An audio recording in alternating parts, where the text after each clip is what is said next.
Dr. Mark Changizi here with your Science Moment. We talk a lot about free expression, and it's one of our research topics at our research institute, the freex.group. And a lot of what makes free expression complicated, sophisticated, and so on is that it's not just about the First Amendment. It's, as we've talked about it, in a free society, a society where free expression prospers, and which is what you need so that society moves towards the truth and there's not the dangers of tyranny and so forth. It requires not just that the government doesn't censor, it also requires that everybody's tolerant. So there's a lot of more subtle issues surrounding it, and the First Amendment is in some sense the least subtle. Nearly everybody agrees that the government should not be involved in misinformation censorship.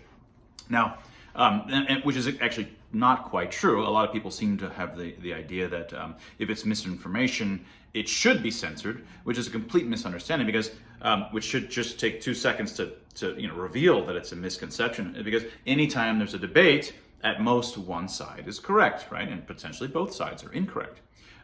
That's how we find knowledge, is through discussions and open debate, and just letting all of the sides worry about who's right, who's wrong, and over time, those with higher reputations rise, and so forth. You can't censor misinformation and thereby, by using centralized means. That's just not how it works. Anyway, there's a lot of stuff that we've discussed there, and the least interesting, the things that I've barely ever discussed, is just straightforward First Amendment violations by the federal government. But it appears that's where we are. Now, I wanted to talk about one example is my own censorship at Twitter. I'm involved in some legal action against the federal government, and I'll talk more about that later. But in the in process of putting this together, I was able to see for the first time what Twitter has in fact been doing, and I hadn't really paid attention and looked at the history of my account in the way that I had before. I hadn't really noticed. But let me go back to May 5th, when Jen Psaki, the White House press secretary, on May 5th of last year, and she had said the following during one of her press conferences. The president's view is that the major platforms have a responsibility related to the health and safety of all Americans to stop amplifying untrustworthy content, disinformation, and misinformation, especially related to COVID-19 vaccinations and elections. And we've seen over the last several months, broadly speaking, I'm not blaming any specific individual or group, we've seen it from a number of sources. Biden, he also supports better privacy protections and a robust antitrust program. So his view is that there's more that needs to be done to ensure that this type of misinformation, disinformation, damaging, sometimes life-threatening information is not going out to the American public. Now, what is she doing? She's saying big tech, social media, needs to censor because it's super important and super dangerous if they don't.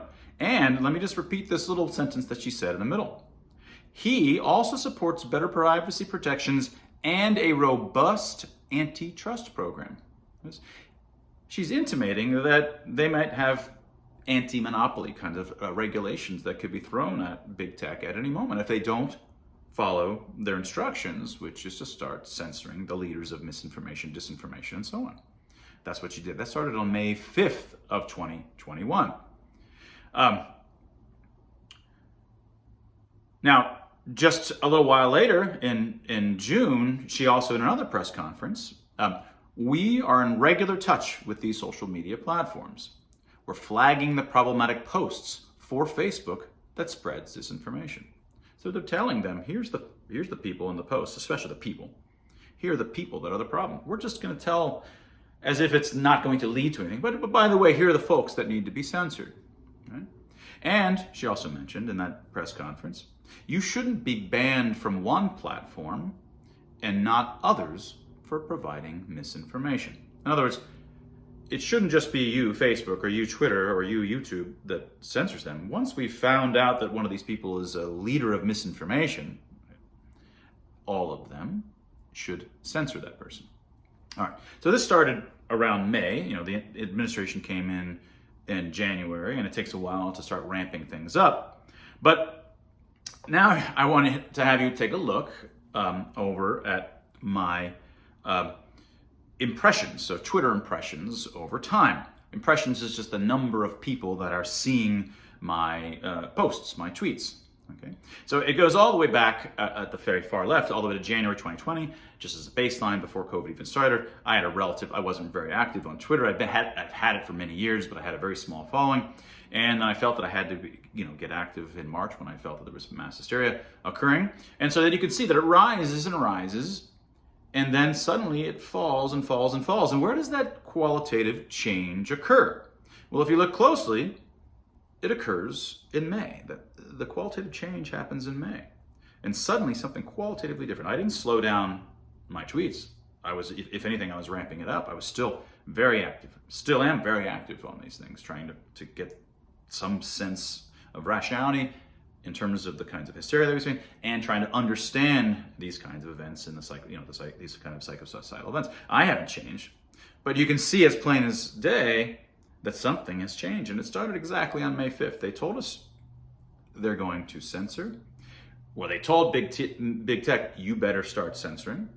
And it started in about May, and in fact, that's what you see very strongly here. Now, there's a second part of this. Now, the first thing you might imagine is that it might have just suddenly dropped all of a sudden and then stayed at some level much below. Like there's a qualitative drop and maybe it slowly rises after that. And I'm sort of trying to recover from the kind of censorship that they're doing on me, but I'm able to still hobble forward or something like that. But that's not what you see. In fact, I didn't notice until November, December, this is 1, 2, 3, 4, 5, almost 6 or 7 months later before I finally even noticed, because it was gradual. They didn't just hit me with a censorship, some kind of deboosting of some kind of just one kind. They turned up the dial, and they planned ahead of time, presumably. Let's turn up the dial and let's do it slowly on these folks. We have 6 different mechanisms to deboost them, different kinds of ways, making sure that they aren't seen by their followers, making sure that when you type in their names, they don't come up until the final I comes up, and making sure that any tweets that are seen aren't really seen, because all you see is this is sensitive content, and you have to go click into your filing, into your settings and change these really obscure things in order to see it. And a lot of people haven't ever figured out how to see it, so all they see is just sequences of this is censored, this is censored, this is sensitive content, and when they get to my page, if they're searching for me, it just says this is a sensitive account. Are you sure you want to go in? You have to be age verified and so forth. But anyway, there's multiple mechanisms of deboosting, and each of them potentially has quantitative levels to them. So some combination of these, they said, look, let's just not, there's some folks that we want to suspend outright, but for those that we're going to keep, it's probably safer for us not to just suspend them where that we get some, maybe it causes more drama. Just slowly, incrementally censor them into oblivion. And you won't even notice. They won't even notice. In fact, I didn't notice, again, for 6 months that they were doing this. Right? But you can see it as clear as day. Now I'm down to nearly the levels that I started with, despite having 37,000 followers. Of course, had I had another 6 months of growth, I would have probably, following what I was, I'd probably been in the 50s, 70s, 100,000 followers by now. But all of that's been stopped. Is it because Twitter's a private company? That wouldn't be a good defense. We've talked about that kind of thing before, but it's not interesting like that, right? It doesn't require arguments concerning public accommodations and what kinds of contracts, would be allowed in a libertarian society. If we're trying to defend this from a libertarian perspective, there's lots of different kinds of things we've talked about, but none of that's interesting here. This is obviously top-down, government-directed censorship done through big tech companies as cover. And this is one of the most dangerous things that you can see occurring in societies. This is a kind of fascism. Government controlling the message, censoring all of their opponents, and doing it trying to circle around the rules by having others do it for them, by threatening them. Right?